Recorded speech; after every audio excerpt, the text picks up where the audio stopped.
What's up? Welcome to episode 14 of the Peon podcast. We got a fucking doozy today. That's right, I am cursing because this one's a great one. We got Slow Burn on the podcast. That is the nomadic restaurant run by Tiffani Ortiz and Andy Doubrava.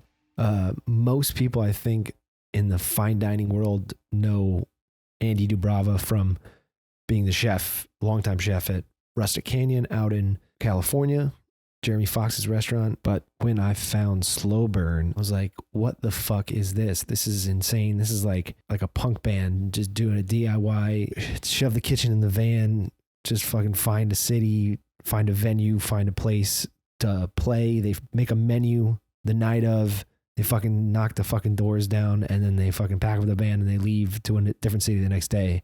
I'm like, holy shit, this is amazing. Yeah, they put out this like full-on tour poster, and I was like, what the fuck? This looks like a band. This is wild. And that's what it is. They literally just pack up the van and they play a quote-unquote show with food. It's fucking great. But I really appreciate that. But they do it with such like a grounded perspective. They're very much everything I love about the food industry and the people in the food industry, like people who drive themselves to do this sort of quality of food or try to drive for a very unique vision, some sort of specific idea, some goal in mind. They're very humble about it, and they have a lot of perspective about what they're doing. And on top of that, they're like just smart about sharing and learning, because that's what makes this community great. There are certain people that don't want to give up their secrets, or that they keep what they do very tight-lipped and how they run their businesses. And then there's some people who just who say this is the way we do it, and that's the only way we're ever going to do it. But they don't do that. I'll let them explain it, but their perspective on that sort of on what they're doing is very, very smart, very grounded, and I really appreciate it. They also seem to have some of the same sorts of gripes that I have about the food industry and the way that like restaurants expand, or the number of seats that restaurants have, wages, farmer support, and can a restaurant be supported by what's available, and are you using what's available around you, that sort of thing. But they're doing it in a much smarter way, but they're actually trying to do something different as opposed to just complaining like I'm doing, or just talking about it on a podcast. They're actually getting out there and like changing shit. And they're like building a restaurant just from scraps, which I think is incredible. Not only because it's a great idea, because the amount of food waste in the industry and in cocktails alone is crazy. There's enough to make a restaurant on that alone. But on top of that, I don't think most common people, or people who go to restaurants a lot and have the money to spend on restaurants, realize how much waste there is, and they also don't realize how delicious food waste is. That's amazing, and that's what they're trying to do. Just build the restaurant from the ground up with trash. It's fucking awesome. I love everything about it. It's that sort of mentality is I've talked to a few people like that, and I've sort of been thinking in the same vein for a while in terms of like what's going on with restaurants. Why can't they pay more? And then that makes me think about the way the restaurants are structured and why they're structured that way, and why I'm getting fucking shafted as a line cook, but I'm doing most of the work, and like, why is all this money going down the tubes?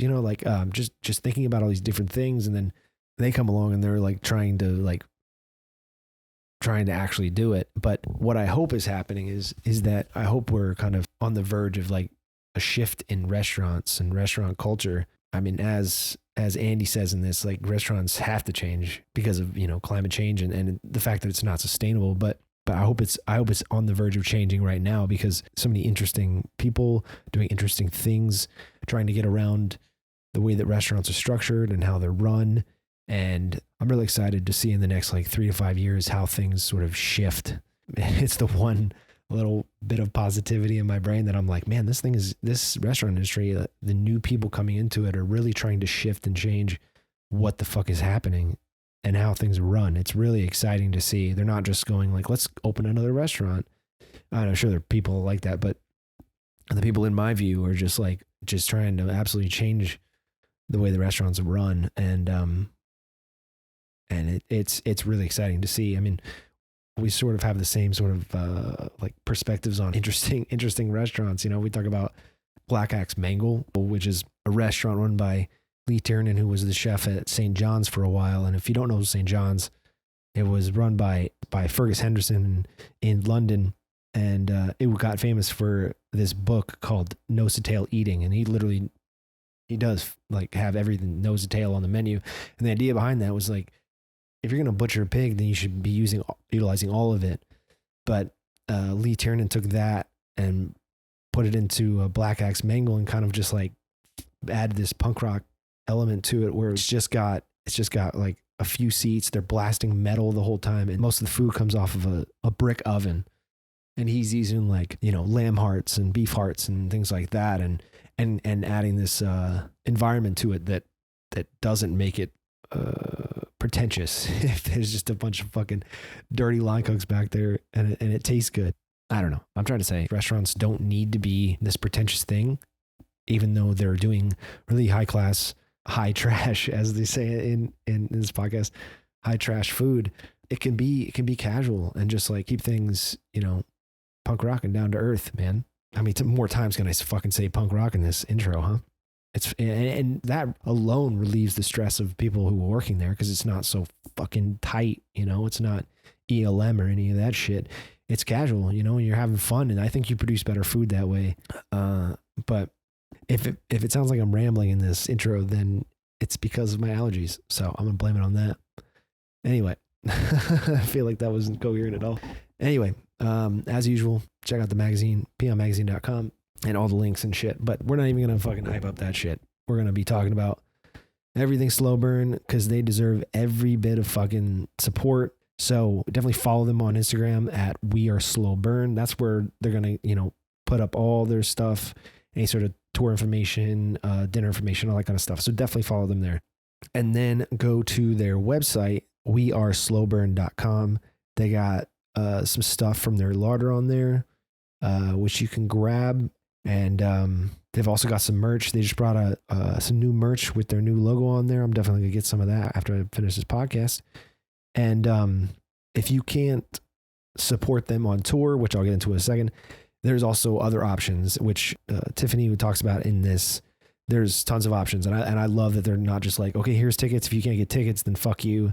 There's tons of options to, you know, pay it forward, help other people, or just support them in some other way, support farmers and things like that. So definitely listen. You'll hear Tiffani talk about that in the podcast. She'll do a better job than I can at explaining it.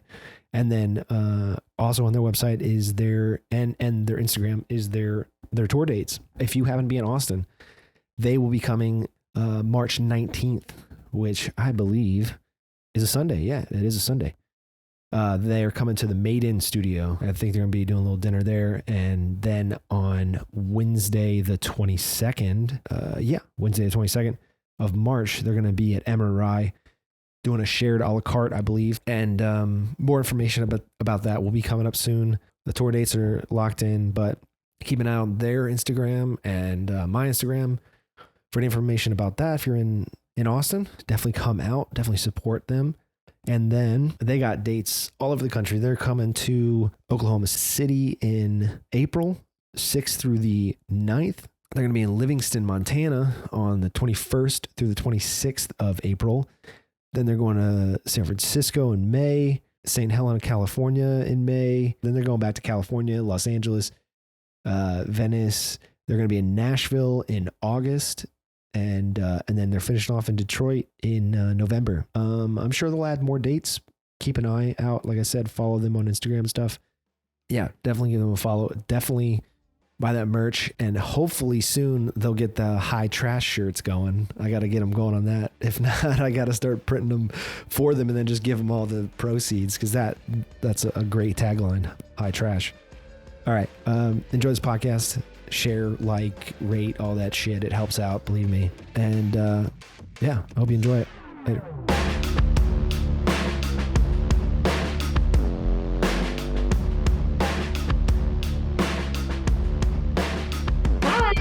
How are you doing? Thanks for asking us on here. Oh, thanks for coming on. I really appreciate it. You guys are doing something amazing. I'm glad I can just talk to you guys. Yeah, I'm doing all right. Just been hanging out in the garden all day, doing some writing and stuff. How about you guys? We just drove up the coast a little bit. We're shopping around for storage units because we're officially living on the road for the next 8 months. Oh, So yeah. no use Yeah. for an apartment anymore. Yeah. So wait, are you guys on the West Coast right now? You're in LA or Back in LA nearby? now, yeah. Yeah, we just got back Okay. from our tour of Canada, recalibrating for a couple of weeks, and then we're back on the road again. Yeah. Yeah. Where are you guys headed? So we're talking to Texas right now. We had a Oh, consulting awesome. gig that fall through, so we decided to reach out to some people who are on our wait list to get us out to wherever they are. And so we might be doing Tucson and Texas. If you guys need contacts in Austin, I mean, let me know. I know a bunch of people. We would I've love. actually never been, so Oh yeah, are you guys passing through Austin, or are you guys just looking at any place in Texas, really? We're talking to a couple of restaurant groups out there. None of them are finalized cool. just yet. We're usually Okay. more of a beneficial parasite to other restaurants. Okay. What we do is we Okay. offer them passive income on days that they aren't operational Yeah. by doing our own events and giving them a cut or cut up the bar. Or we always just kind of keep it flexible. Yeah. That's really cool. Yeah. Do you guys utilize any of their food waste? Because I know that's your main focus, right? yeah. I mean, it's been different at every stop. Mm-hmm. But sometimes we'll ask a restaurant to like save their coffee grinds or something, or we'll use their whey if they make a lot of cheese. But it really Nice. changes Yeah. every time we stop somewhere. Yeah, these collaborative events are super fun too because then we get to go shopping in somebody else's larder and vice versa. Yeah. Trading Right. secrets That's in awesome. a way, because it's kind of Yeah. hard to travel with some of our ferments and stuff like that. So there's always those kind of perks, and then sometimes we also team up with local zero proof bev people or bartenders, and they utilize our food waste or their own food waste to do cocktail pairings to our higher end tasting menus and stuff. That's awesome. That's Yeah. incredible. It's been Yeah. super fun. Well, yeah. Yeah. Well, I guess I usually just start at the beginning. Like, how did you guys get into the food industry and why?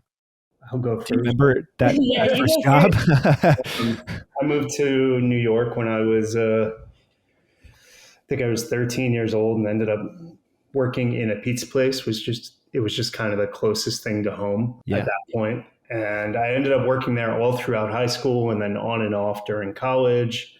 I tried to do a couple different things as far as careers go, but didn't quite work out. So I ended up going to cooking school, which is actually where I met Tiff.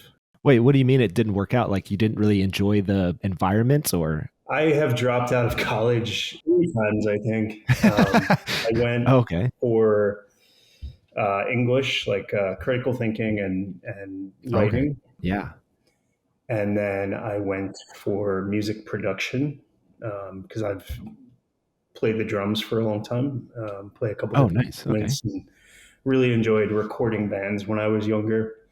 Mhm. And I kind of just, lost interest. And eventually one of my coworkers convinced me to go to cooking school. And it was the first time since high school that I really finished something Yeah. and kind of just poured myself into it for the following 15 years. And here we are.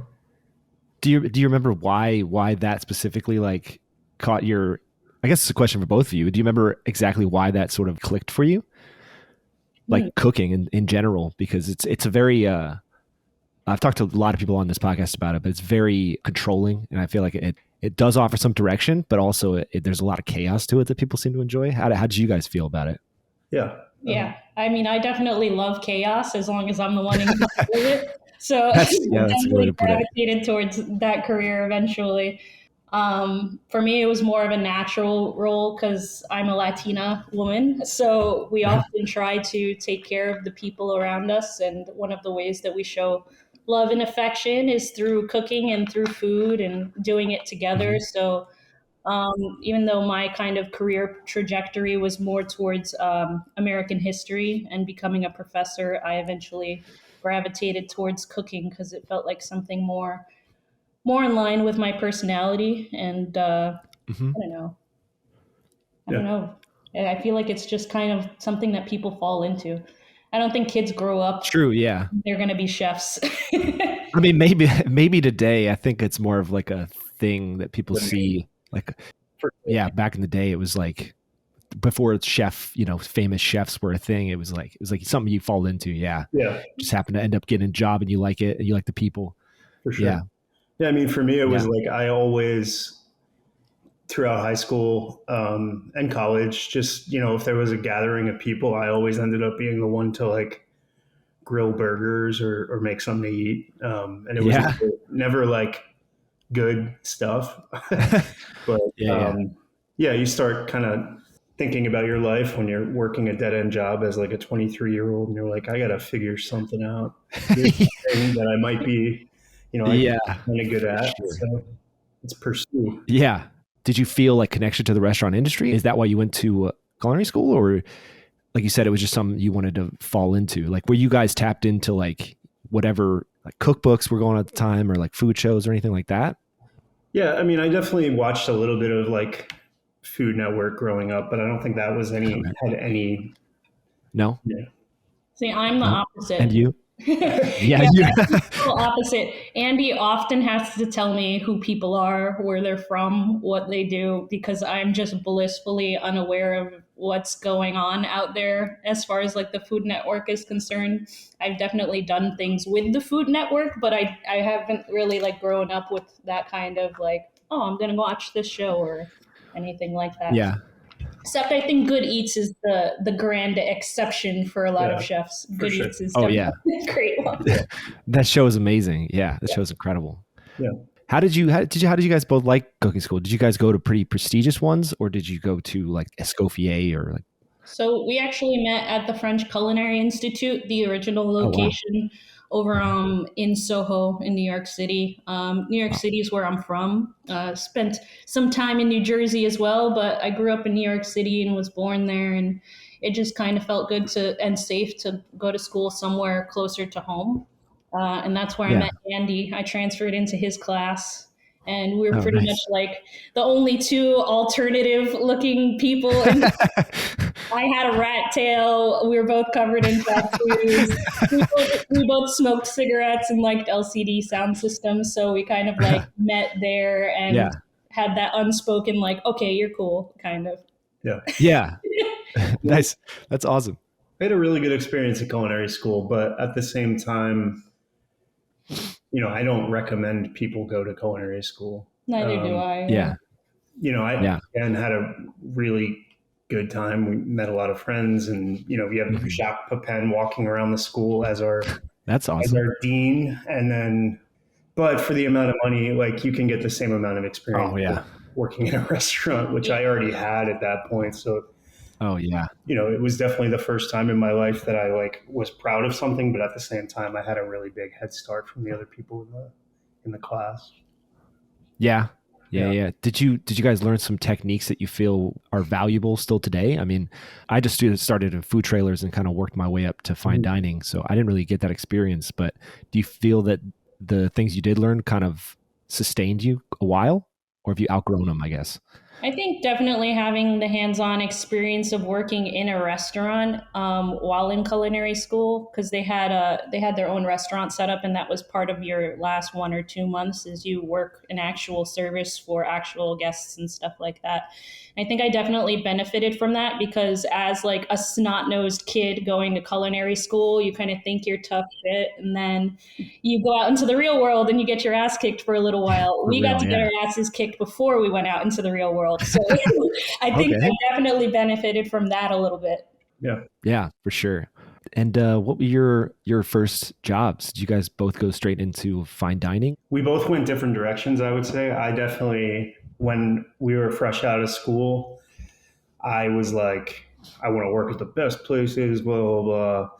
I ended up working with still one of the best people I've ever worked for. His name's Sean Rembold. And he actually had gone to the same school and had the same chef instructors that we had. And I met him at there's like a little job fair that they used to do.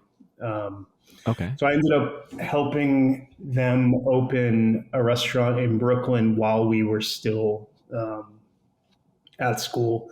And that was probably the most difficult 6 months of my life was, a non-cooking job on the weekends, a cooking job after school, and then going to school Monday to Friday, Holy shit. like That's 8 to crazy. 3, something like that. 8 to Yeah. 3 a.m. Is Yeah, that what you mean? That's what you mean? Yeah, that's crazy. but just immediately went to like high volume fine dining. Worked at a couple different places in New York, and then moved out to California.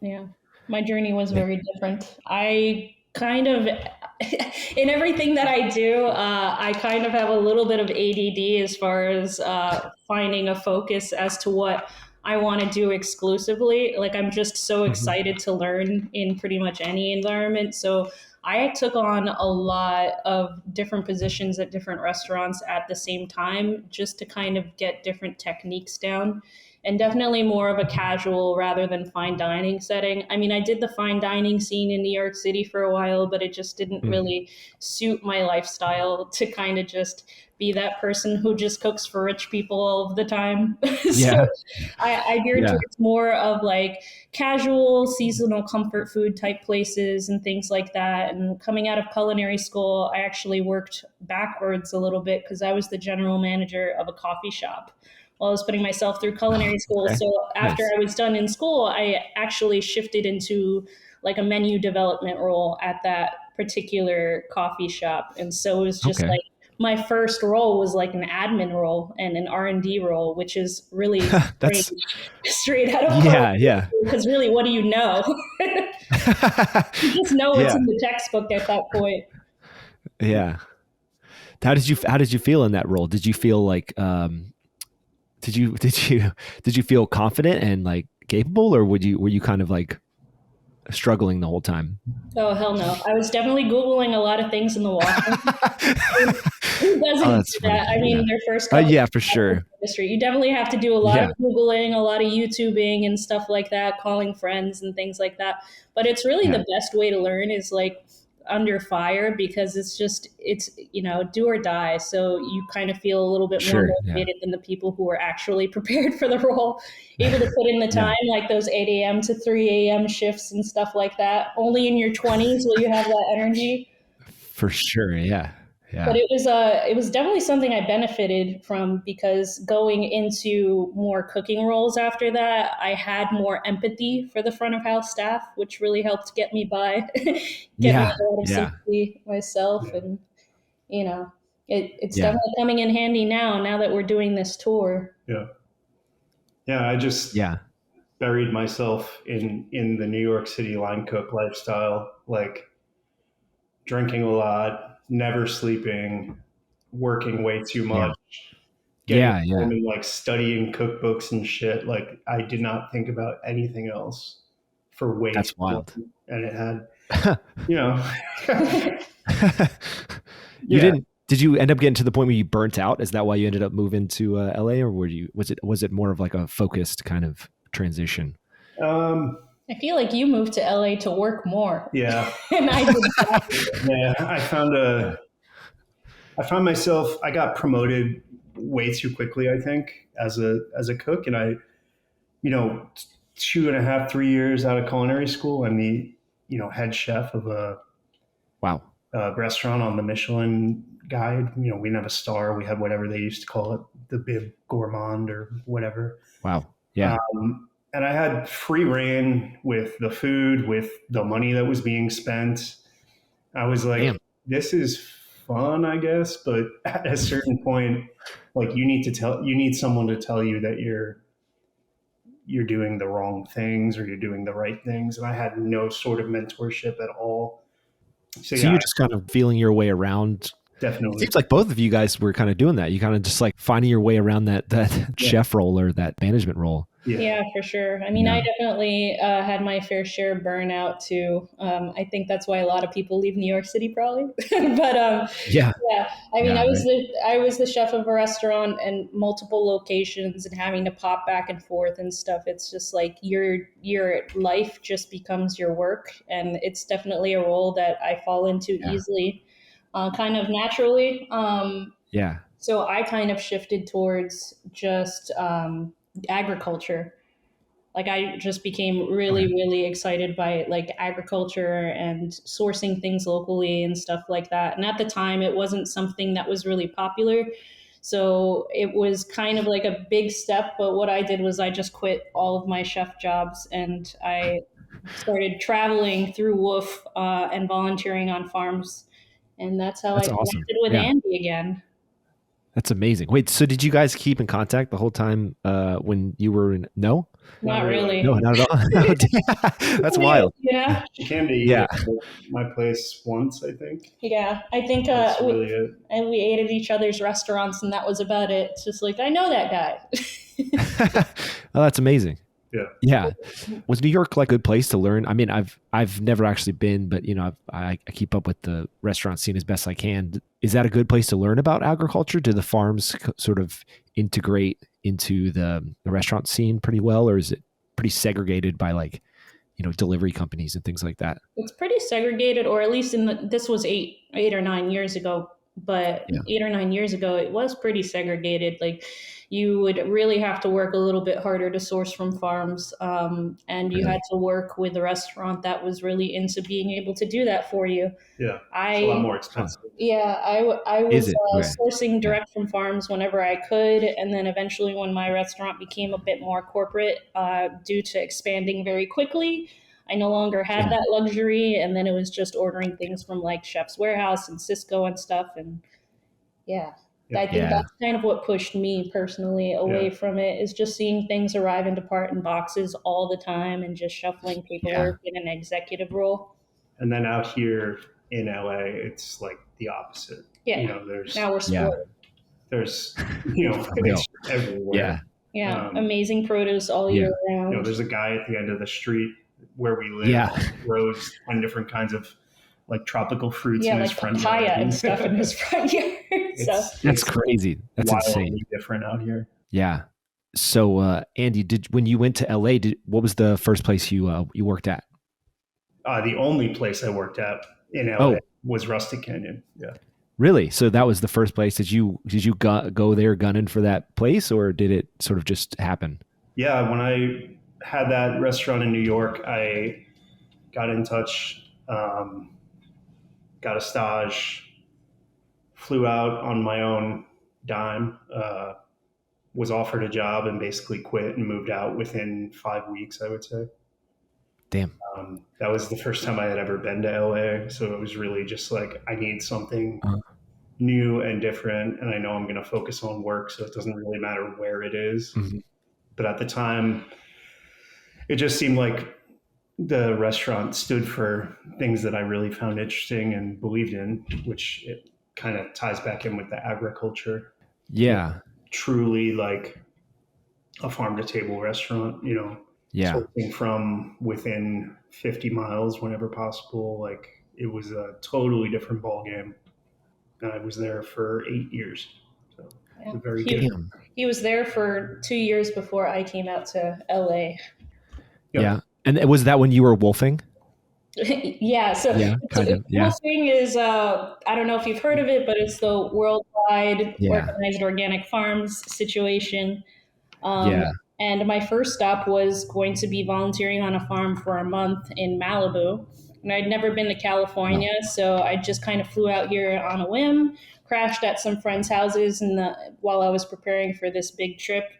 Reconnected with Andy because he was one of the only people I knew out here, and I hadn't really seen him much since culinary school. And I was volunteering on this little Meyer lemon orchard up in the canyons, and Rustic Canyon wasn't too far from there. So I staged for a day, and we reconnected, and the rest is history. Let me come and help out on the farm for a couple of days, and it's just been kind of a whirlwind since then. Yeah, lived in a teepee for a little while together, just after not seeing each other for 12 years. It's a cool way to fall in love, for sure. So we reconnected, and then the farm asked us if we were interested in staying indefinitely. And I think we were both in such a transitionary period in our careers. Like I just left my chef job.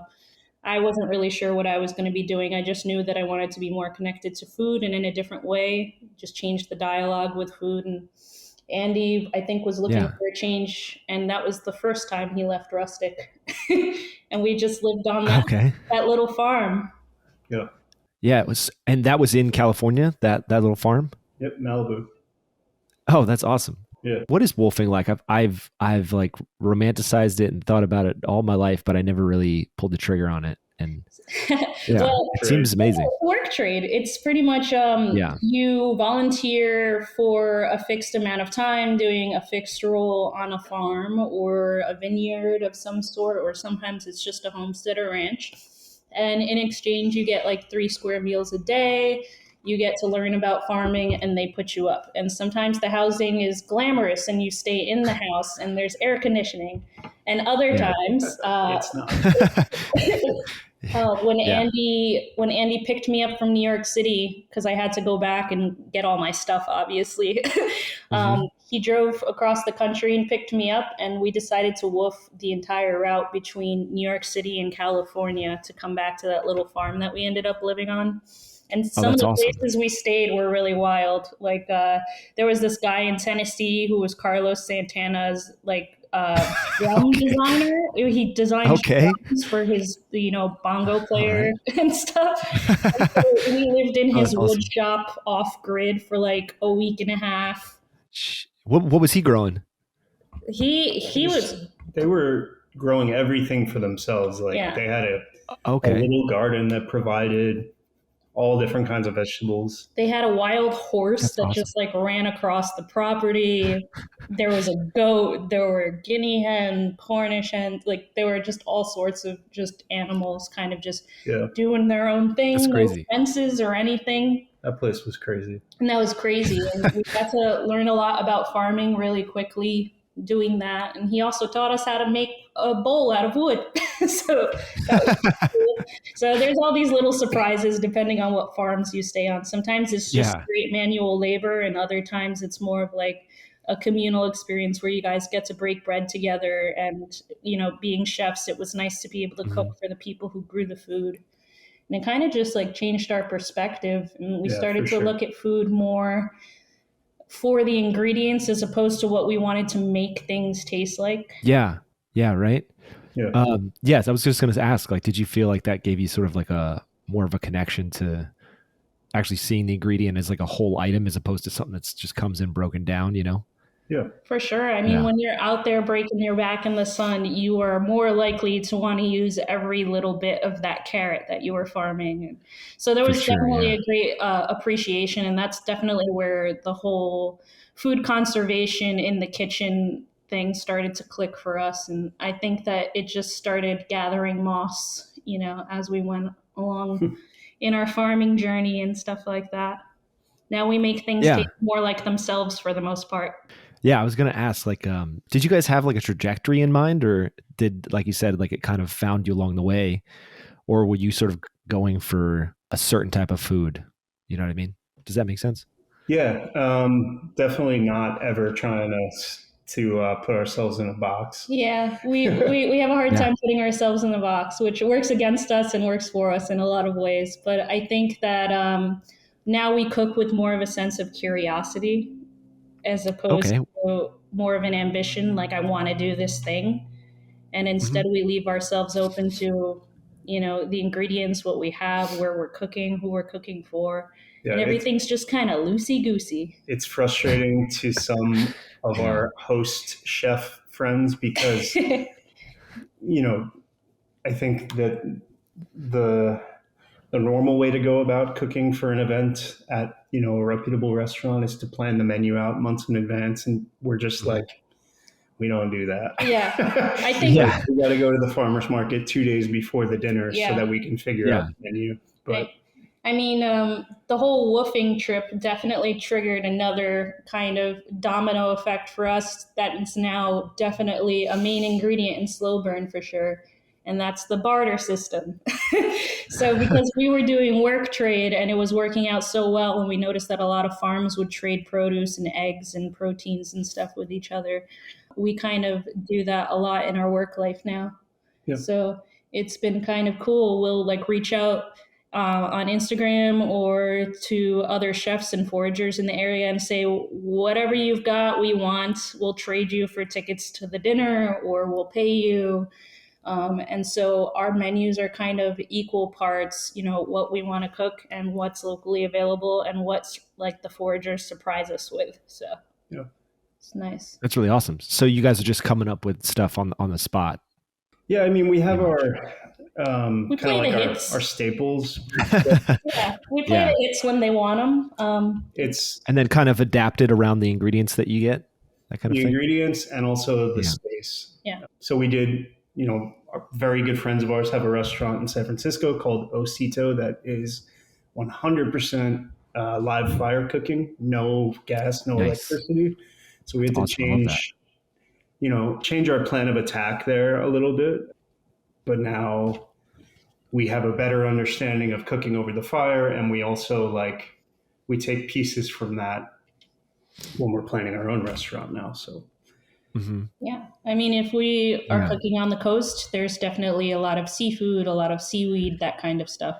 Yeah. And we're really big into whether things are ethically sourced and stuff like that. So sometimes that limits us to certain ingredients. So we lean heavily on the larder a lot of times when we're traveling on the road in the States. In Canada, that was a different story. yeah, But we found some really cool chefs that we were able to source things from their larder too. So it's been really fun. We've cooked over both fire and ice this year. yeah. Yeah. Do you guys have a collection of like ferments that you travel with, or that you're planning on traveling with, or is it all just from the barter system there? We a little bit of both, but we hitch a trailer to our Subaru. We have a Subaru hybrid. That's why we travel through our car. It's just easier to control our offset that way. And then we pack all of our larder ingredients and some kitchen equipment that we feel like we can't live without. It's basically like that old party game where they ask the question, if you were on a desert island and you could only bring 3 things. Well, that's every single gig that we do. We're going to a new kitchen. We're working with a new crew. We're the only thing that's consistent, so it's just we keep ourselves flexible to change and stuff like that. Again, there's chaos, but we're kind of controlling it. Trying. Yeah.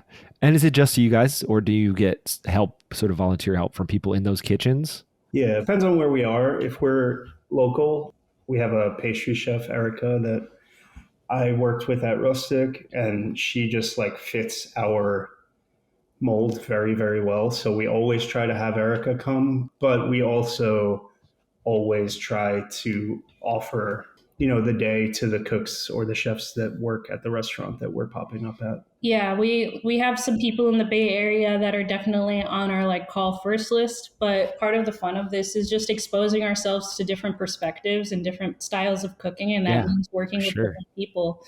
And, it's a toss up sometimes because we are a small business and we only, take on as much staff as we actually need.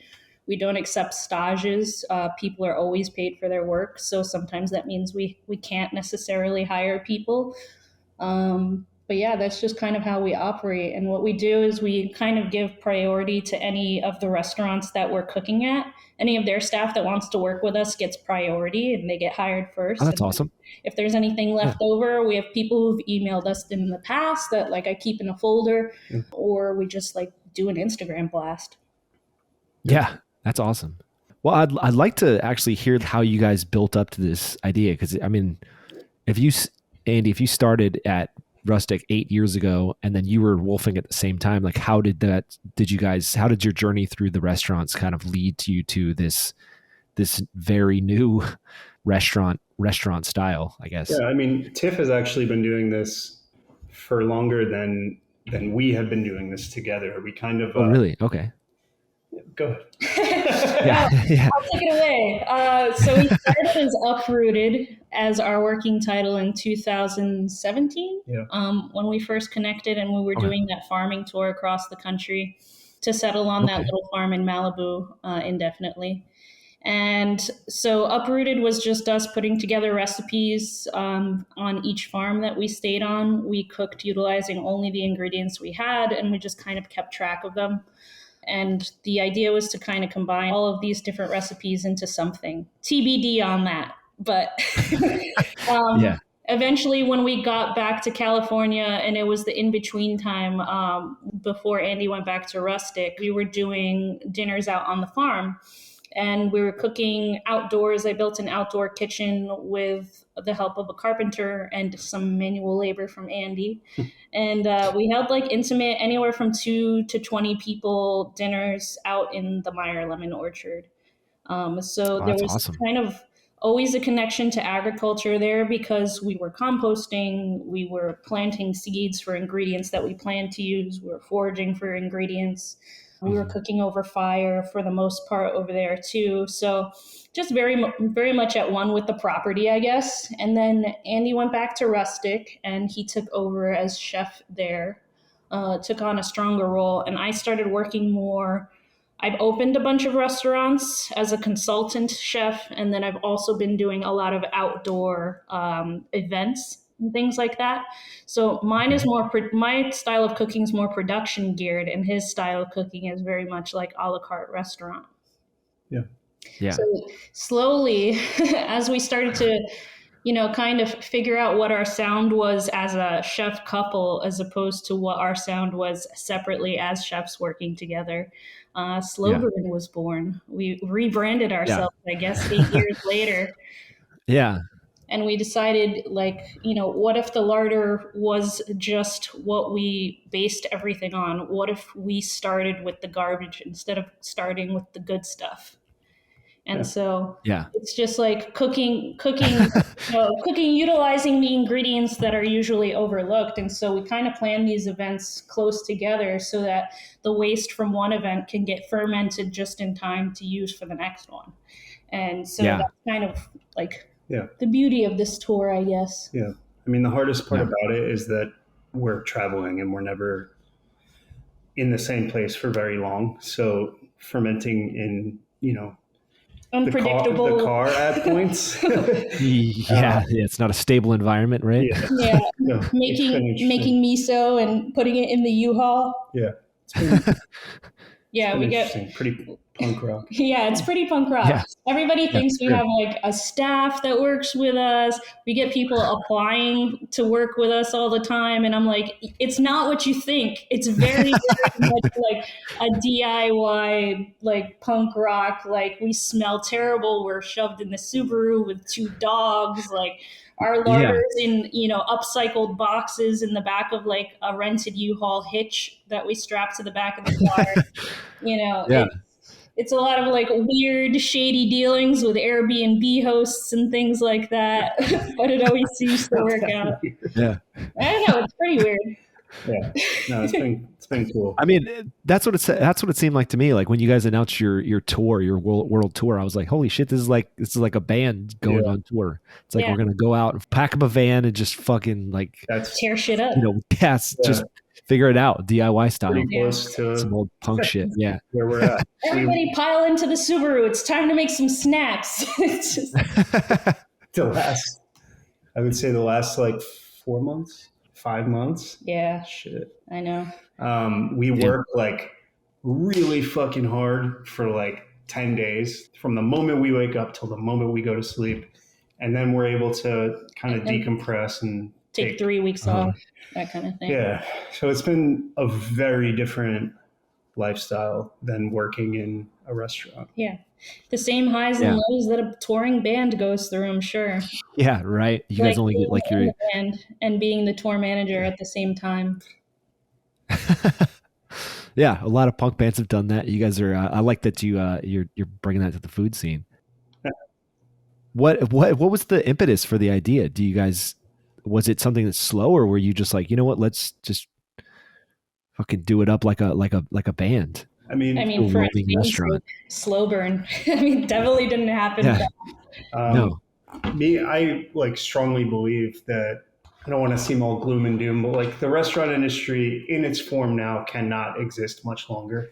I completely agree. Exactly. You look at the news, climate change, whatever, like something needs to change. And we didn't want to take on any sort of investors and try to open this like state of the art zero waste brick and mortar restaurants. We were like, how can we do this with the little money that we have saved up, and do it the right way, and also like have fun and travel. I've never been anywhere in my life. I've always just worked. So yeah, we knew that this touring around is not going to be forever. Mm-hmm. So we know that we're working towards something, and going to all these different restaurants, we're learning things that we like and we're learning things that we don't like. And we literally just have a list going of like, when that time comes and we're going to open something, I've never had a clear picture of what that would be in my head until now. Yeah. And I think that's interesting. we especially Andy, after working in the food scene out here, we've been offered a lot of investorships and things like that. People who want to invest in whatever restaurant we would like to do, as long as it's in LA, or as long as it's this, or as long as it's that. And by the end, it's just like your mission is so diluted that it's almost unrecognizable. Yeah, right.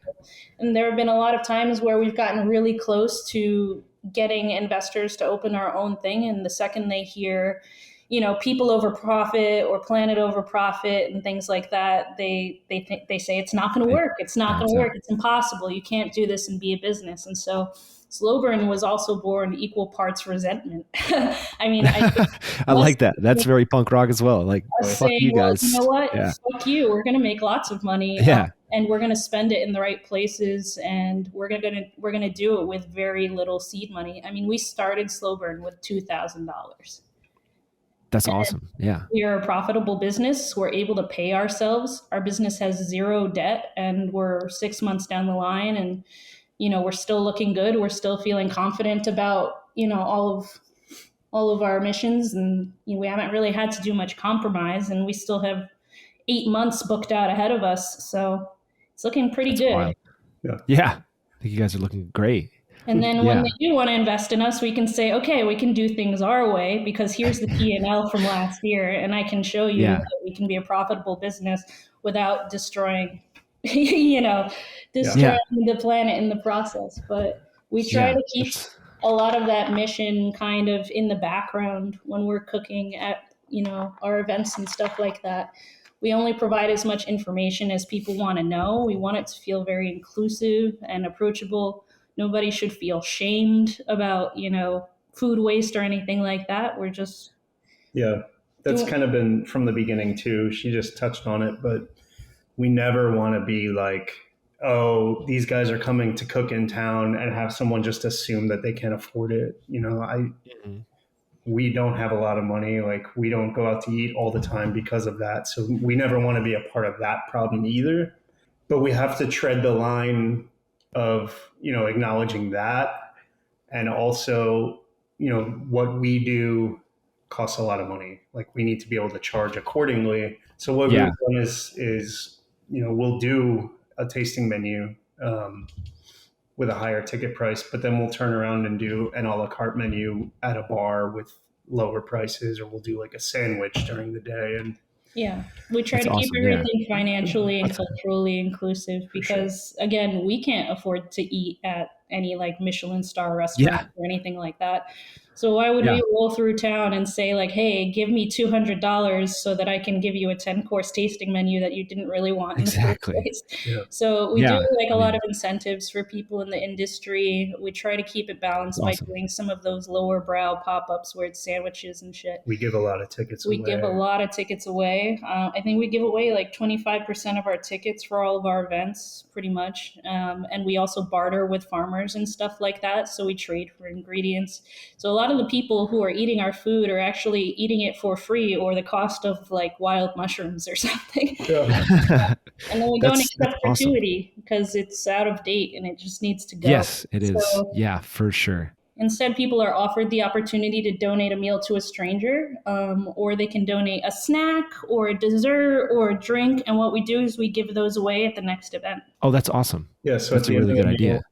There's a little QR code that Tiff puts in the gift bags or something, and the QR code will have a link to the Spotify playlist that we put together for every dinner. Is different every time. Yeah. And then also that option to, donate a certain amount of money so that the next time we have an event, we can do a little post on Instagram and be like, hey, we have 2 tickets to give away. Oh, that's awesome. It's been really, really cool. Yeah, it's been really nice to see the perpetual kindness kind of taken on tour.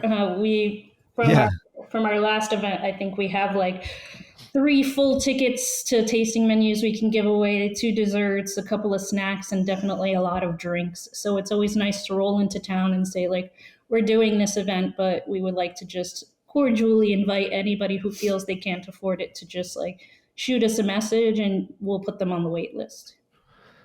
That's awesome. Yeah, I mean, I've been talking about this a lot on this podcast, but like I think the old restaurant model has got to be dying. I mean, I work at a fine dining establishment in Austin that does a tasting menu, and I can't afford to eat at the restaurant I work 12 hours a day at. You know what I mean? Yeah. So something's definitely got to change. And when I first found you guys, I'm like, this is amazing, because most people don't really know, they don't really care about food waste, and then on top of that, they don't know how delicious it is. Like, we use a lot of food waste product at my restaurant, and it's incredible. It makes for way better like dishes. It adds like dynamics to every dish. It's incredible, and most people don't really know about it. Do you guys find that you're like sort of, this might not be like part of what you guys do, but do you find that you're sort of like educating people or like enlightening people to something they've never really seen before? I think it's I think we're just giving it we're just giving it a little more exposure. Like you said, you're doing this at your restaurant. A lot of restaurants that we go to are doing it as well.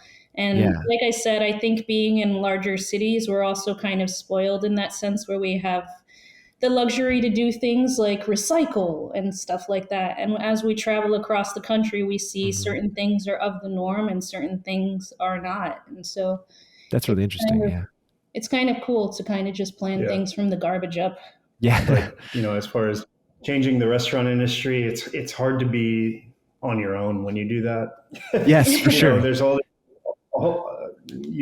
everyone knows there's all these systems in place at every restaurant, and just to change one little thing is aggravating to the staff. So it's got to go through like 12 people too. Try to change everything from the bottom up. I think that's why we were just like, fuck it, let's start from scratch. Start with nothing. And let's not marry ourselves to a specific concept. Let's not marry ourselves to a specific way of doing things. Yeah. This tour isn't about us like trying to, promote what we do and get people to prevent food waste. It's really selfishly for us to learn.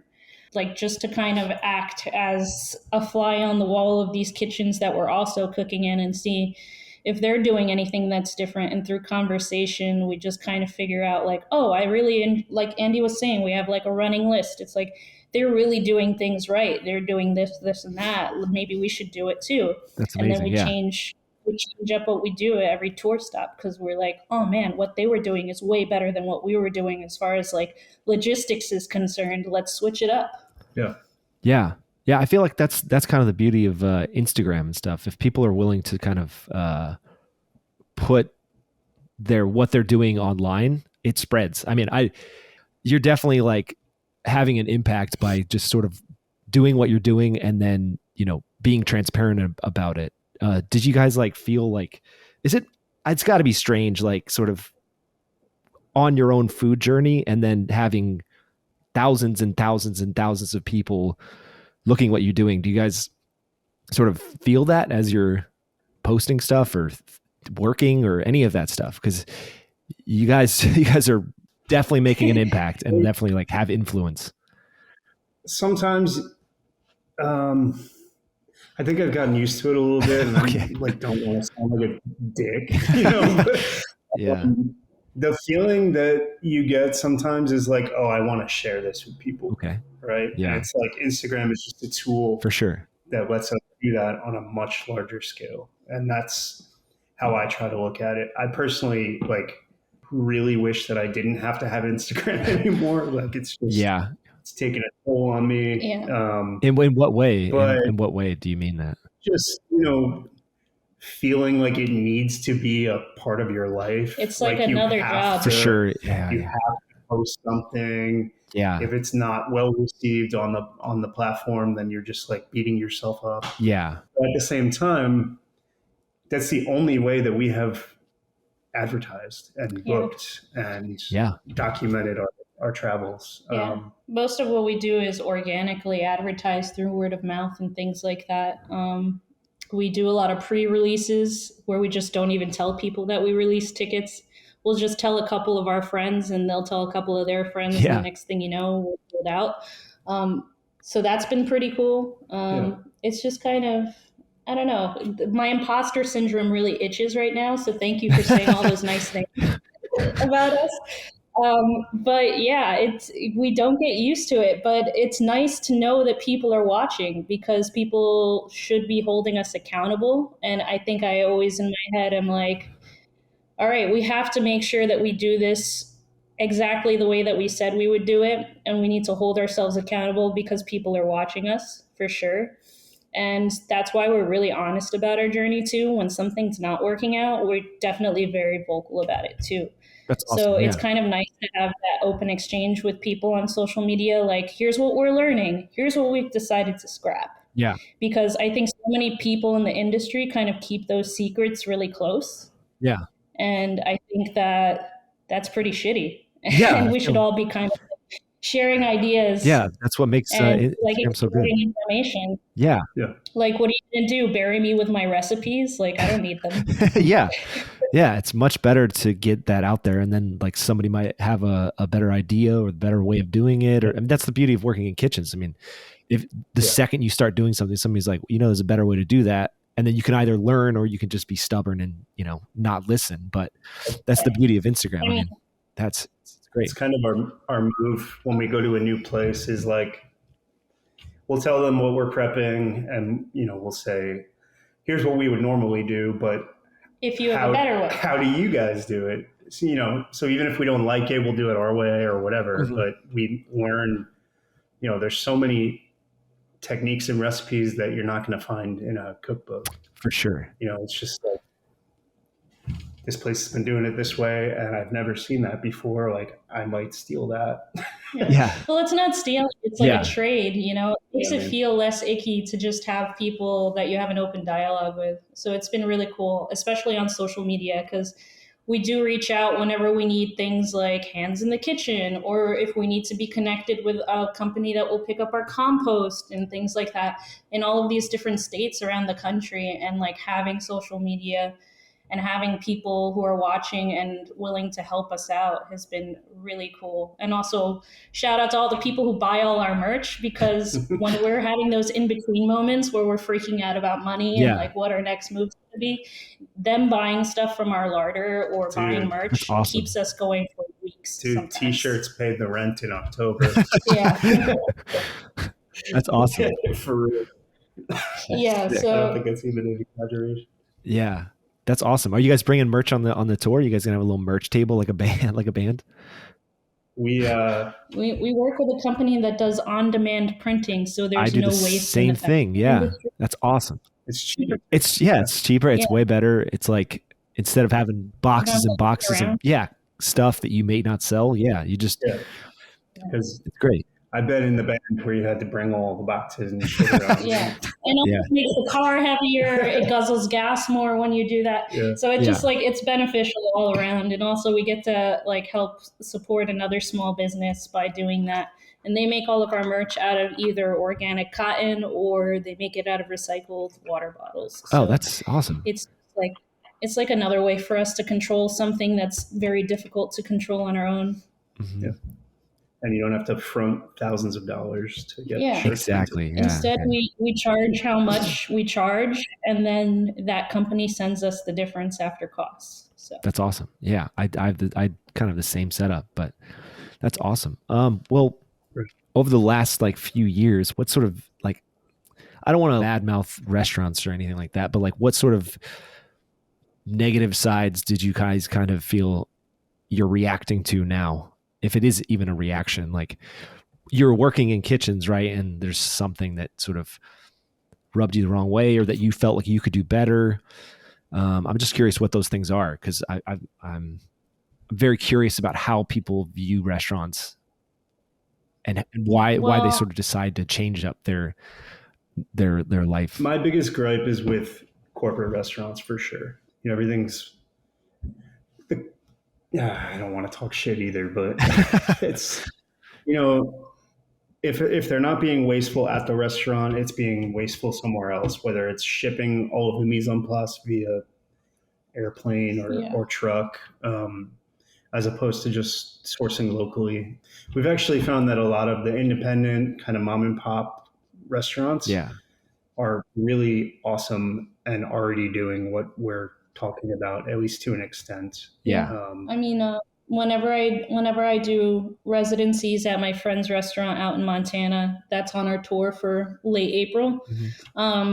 There's usually just people from town, like hobby farmers and hunters and things like that will literally just pop into the back door in the kitchen and say, hey, I have all these garlic scapes, or I have this elk. I want a nice bottle of wine. I'll trade you these wild mushrooms for this nice bottle of wine. Okay, you got yourself a deal. So it's been kind of cool to learn that a lot of mom and pop restaurants are kind of doing it right. It's really just big corporate. Yeah, and I mean, COVID really was like, with the hatred of corporate restaurants, was just like, okay, everybody wants to be paid more because they're essential workers, and all the corporations can afford to just make that change, and everybody else is just kind of left, in the dust. And all the problems, not all, but a lot of the problems that we see are because of this, corporate culinary monsters that just want to, make as much profit as possible, that create issues within the agriculture industry. That, just simply sourcing locally in the back of someone's, like a line cook's truck or something, is just easiver, and you're more connected to where you are. And it's just sad. And I just get it is. Like, I've worked at a lot of local restaurants that have had a hard time getting people after COVID, because like there's corporate restaurants that are, paying $500, $1,000 for bonuses and things like that, and they suffer. And then on top of that, it's like, I don't know if you guys have felt this, but like the over expansion of restaurants, they just sort of grow, and then they get another restaurant, and they keep expanding.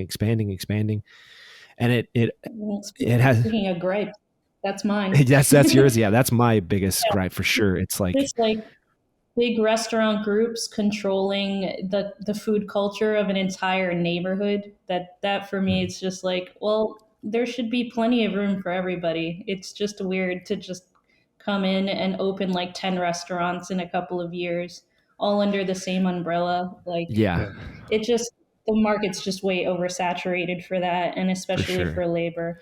Yeah, we're having the same problem in Austin. There's so much money flooding in. There's like corporations coming in, and there's like also local restaurant groups that open up 2 to 3 restaurants a year, and it's too much. It's really too much. There's no focus on any sort of farmer support or local support or on the actual workers. It's just like, it's just keep working. Like, we need more workers. It's nuts. I mean, I remember, I think it was like a couple months after we reopened, after we shut the restaurant down for 2 months in 2020. Rustic Canyon? I remember the Dunkin' Donuts across the street. Do you have Dunkin' Donuts in Texas? Oh, yeah. Yeah. I remember the Dunkin' Donuts across the street from the restaurant put up a big banner, like, now hiring, starting at $19 an hour. And I'm like looking at my cooks, and they see the sign, and I'm just like, I am doing my best. I don't know what to say. I mean, definitely kitchen culture and how we work with our staff is something very different from other restaurants that we've been at. Not saying that everybody's been doing a bad job, but just we've decided to take it a different direction. For the most part, like, our staff that comes on, like pastry chefs and stuff like that, who are doing like a larger bulk of the work, are paid based on their work, not based on the hours that they work. So if we're doing an event and we make X amount of dollars, that person is making a percentage of the net sales. They're not making like an hourly wage. Oh, that's awesome. It's like profit sharing almost. Yeah, we do almost like profit sharing as opposed to an hourly wage. There have been some occasions that we do an hourly wage just because we know that it would make them more money as opposed to getting a percentage, because Yeah. we don't always break even, even though we would like to, and that shouldn't have to affect our employees. But we've tried out a bunch of different pay models and stuff like that. And so that's a big one that we're doing differently than a lot of restaurants that we worked at. Yeah. And also, I don't think anybody feels like they work for us, which is something that I'm proud of. We always try to keep it as collaborative as possible while still being the ones making decisions. Yeah. Like people come to us with questions, but for the most part, we trust them in their skill set to just kind of do their own thing and, you know, just tell them like, we're here if you need anything. Our menus are usually blind tasting menus. So it's just like, if it doesn't work out, we'll just fucking take it off the menu and eat it for family. It's cool. Yeah. So, we try to keep it like a really casual environment so everybody feels the safety to fail, because it's not necessarily failure. It just becomes another ferment or family meal or something like that. Yeah, for sure. So generally, I think people like working with us, which is something that we kind of build our events on, because we want everybody to have a good time, down to the person who's like lending us their space, or the people who are, you know, bringing us food. If there's room for them at the table, they could come if, you know, they're one of our vendors or something like that. So just kind of making everybody feel involved as opposed to everybody just coming in and doing a job. Yeah. That's really awesome. I mean, it seems like you guys are just learning as you go, which I think is a better model than just saying like, we're trying to change the world. I don't know. You know? Yeah, we're not trying to change the world. We're just trying to make better decisions for ourselves and hopefully down the line that can benefit other people when we decide what our brick and mortar is going to be and where it's going to be and stuff like that. So you guys do see this sort of translating over to a brick and mortar at some point? Yeah, I mean, yeah, for sure. I mean, we have traveling, very different deciding personalities and work styles, and I feel like I'm not able to be creating new things if I don't have like a home base, you know? Yeah. Which would be a restaurant. Yeah. Is more the one that will go to Greece tomorrow if she gets a free plane ticket. Yeah. I like my schedule and my, you know, my home base. Yeah. Andy's definitely super schedule oriented, and I am organized chaos. Everything's in a Google Calendar. Everything needs to get done by a certain time, but nothing's super planned. It's just like lists of things to do, and hopefully we get to them. And, you know, we just kind of make it work everywhere we go, but it does become exhausting. I mean, it's a different kind of burnout. It's like a burnout that you signed up for and that you designed especially for yourself. Yeah. So it definitely feels different. It's not like we're just like working for some restaurant and we're like destroying our bodies, like trying to work so hard for somebody else to make money. Mm-hmm. It's kind of like we're striving towards these greater goals, and we're learning so much every step of the way that it's just really worth it. And hopefully a year or two from now, we can settle down and stop touring when our bones start to ache a little bit more. Yeah. So what is the plan after the world tour? Is that the plan is like reevaluate and see how a brick and mortar seems at that time? Or are you guys going to keep touring until something pops up? We're going to hit 48 states, I think. Wow.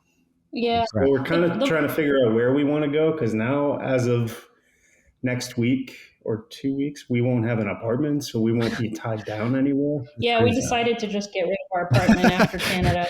We're only home like 3 days a month, if that, and it's going to continue to be that way. We're booked until like mid-October. Uh-huh.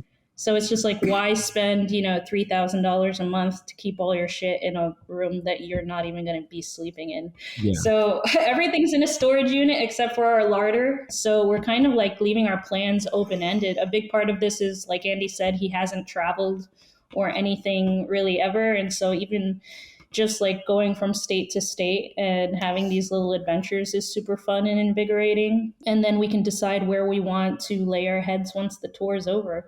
But I keep tacking dates on, so it doesn't look like it's going to end anytime soon. Every time I tack on a date, I'm like, Andy, I know I said we weren't going to do anything in September, but I have us booked until November now. It's a little different for me because I think I came into this burnt out. We had no break, no layover between me leaving the restaurant and us starting this the next weekend. So I don't think I've ever fully recovered. Yeah. But I'm learning how to live like this now. Yeah, and because I was doing it a little longer, I already had a lot of infrastructure set up so that I knew once Andy was available for me, for us to do this project, that we could hit the ground running. And just like we take some time for ourselves on the road, but it's definitely pretty go as far as like administrative stuff is concerned. Yeah. Because we are truly doing the jobs of a general manager, an accountant, you guys are a chef, 2-person restaurant. Yeah. And Wait. doing that with 2 active dogs. It's like I guess a final question. I was going to ask Andy, what was the sort of buildup to making a decision to do this? If you were in the kitchen every day doing that, what sort of made you stop that, and what makes this the direction, I guess, that you wanted to go? We've always wanted to work together. We've always planned on working together. And I got into this really weird mental space where I felt obligated to be at the restaurant and to prioritize the restaurant over yourself, you mean? And in my head, over myself, over everything. I was like, that's really fucked up. You know, and it's been a really difficult transition, but I knew that it is the right thing to do for myself in the long run. Yeah. You know, if I'm going to bury myself in restaurant work like that ever again, it's going to be our restaurant and our money as opposed to, you know, putting in hours for somebody else. Yeah. So this is definitely like at all times now in the back of our heads that's awesome.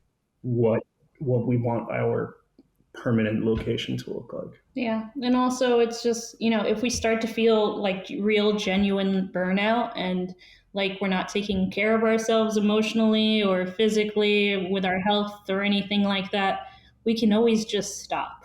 Yeah. It's not like this will just, like, things will explode if we stop doing slow burn for a day. Everything's spaced out pretty well. Yeah. And everything's pretty flexible. So if we have to cancel something, you know, it's not any employees or anybody who's affected. It's just us. So we have the flexibility to kind of make those decisions when our bodies are like, okay, that's enough. We need a break. Yeah. I think that's the way it should be, you know, because definitely everybody feels burnout, especially when you're working, you know, 12 to 15 hour days and things like that, especially in the kitchen. So in our case, nobody's telling us to stop and go home too. So we'll definitely. You guys. Yeah. How do you stop yourself from working? I find myself, I have to stop myself at a certain time because I'm just going to keep going and going and going. And then before I know it, it's, 9 o'clock and I haven't worked out or eaten or, just taking some time to relax. So like, do you guys find yourself stopping yourselves? Or you just keep working? We've been pretty good at stopping each other. That's good. Yeah, you guys have each other. When I'm getting too crazy, and because I don't stop. I'll stop or I'll go 100 miles an hour. There's no in between me. So if I'm doing it, I'm fucking doing it. I'm breathing it. I'm doing it. And sometimes Andy will be like, "Why don't you just not do anything today? Try to not do anything today." That's a hard thing to do. And then every once in a while, every once in a while, when Andy's stressed out about something, I'll take it on. Our skill sets are pretty complementary. He's good at the things I'm bad at and vice versa. So being able to take that time and to say like, all right, you do this, kind of just delegating to each other, just being honest about what we need. Yeah.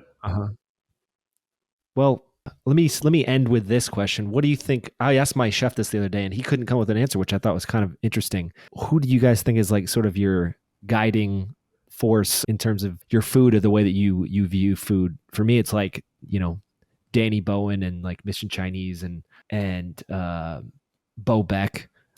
But who do you guys sort of see as that? Henry Rollins. Okay. Henry Rollins, Pascal Bedard. That's awesome. No, there's Christian Puglisi out in Copenhagen used to have Relay, and I follow we're him. both Yeah. major fans of his. Yeah. I really love Pascal Badar's work. Not sure if I'm pronouncing that Yeah, I correctly think because so. I've never heard it said out not loud. really- Yeah, I've never. He's not necessarily a He's chef, and I think that's why he's a forager. I gravitate towards it. He does Okay. like a lot of wild vinegars Oh, that's and awesome. just foods made from like wild ingredients and things like that. He's Yeah. also big on using everything. We had the pleasure of having dinner with Doug McMasters a couple of months ago when he was in town for the Mad Food Symposium here Oh. in LA. Nice. He runs a zero waste restaurant in London called Silo. Okay, I'll check that and a out. lot of the stuff they're doing is pretty groundbreaking, and it was really interesting picking up his book because he was kind enough to send it to us after we met, and we realized we were all on the same page about a lot of things in the restaurant industry as far as food and the environment is related. Mhm. And so we've been able to sit with his book, and I kind of really admire what he's doing and his entire staff over at Silo. Hey, I'll have to check that out. That sounds amazing. I don't know if we really answered your question, but You know, you definitely did. You definitely did. I mean, yeah. Well, We draw inspiration from a lot of people, not necessarily chefs. No, yeah, I and that's think- what makes it so tricky. yeah. I think it doesn't it's have I to be be. like Yeah.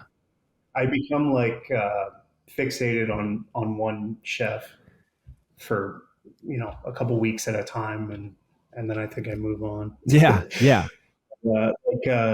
Jeremy Chan has a restaurant called Ikoyi in London. Okay. That I think, for me, he's probably the most interesting one to watch right now. Okay. I'll check him out too. It's like Japanese West African food. Okay. That's amazing. Yeah. Yeah, I don't know how to describe it. Yeah. It's just presentation, his cooking. It's all just very cool. That's awesome. Yeah. I mean, it's not just, I guess I should clarify that question for future people, but it's not just, I guess, cooking, because I appreciated Mission Chinese because it was trying to be a nonprofit restaurant and then also trying to utilize another restaurant space at the same time as another restaurant so that there wasn't just another restaurant. So yeah, Sure. it's very cool. Yeah. We actually we ate there Nice. maybe 2 months ago. Yeah, a month or two ago. It was so good. Yeah. Dude, Yeah. so Yeah. good. And some of my favorite things were just like a vegetable on a plate. It was like steamed love cabbage it. and Yeah. a condiment, and it was the best thing amazing. we had the whole. Yeah. Yeah. That restaurant does simple so well. They'll literally have like 3 ingredients in it and you're you're like, holy shit, that's amazing. Yeah. I love that. Yeah, I love I mean that type of stuff. the menu said cabbage and pistachio milk, and we don't know what it actually was, but it's one of the most delicious things I've ever had. Yeah. Yeah. That place is insane. It definitely wasn't pistachio milk. It was like Something kind of tasty condiment. It was so good. I can taste it right now. that's awesome. Yeah. That's amazing. And some other London guys. What are they calling themselves now? The Black Mango. Axe Mango. Yeah, the Black Axe Mango guys. Formerly known as Black Axe Mango. I've been reading this. Yeah. I already got it. Yeah. Oh, Yeah. man, Lee I Tiernan just and love- from St. John. Yeah. I love that restaurant. I just love the anti-pretentious approach to cooking. Yes. 'Cause we describe what we do as high trash a lot. That's got to be on a shirt. You guys got to make that on a Yeah. shirt. Hey, yeah, maybe we got some new merch on the way. But yeah, just like that balance of just like cooking really good food, but keeping it approachable and not taking yourself too seriously. Like I really identify with that kind of Yeah. cooking style. So Yeah. Yeah, and like the playlist and the music that we play during dinners definitely it's all like reflects punk that. music and stuff like that. That's awesome. You know, Yeah. Anyone that's like helping us serve tables for the night, it's like, listen, just like have fun, Yeah. Yeah. It's not all, It should be you know, fun. don't wear a button-up shirt or anything like that. Just be yourself, and Yeah. it's been cool. Should feel like you're at your favorite band's show Yeah. in like a basement somewhere, Yeah. but with snacks. Yeah. Amazing. Like good food doesn't have to be like pretentious and like carry this like Yeah. air of, pretension to it. It can just be casual. Right. Just, people hanging out.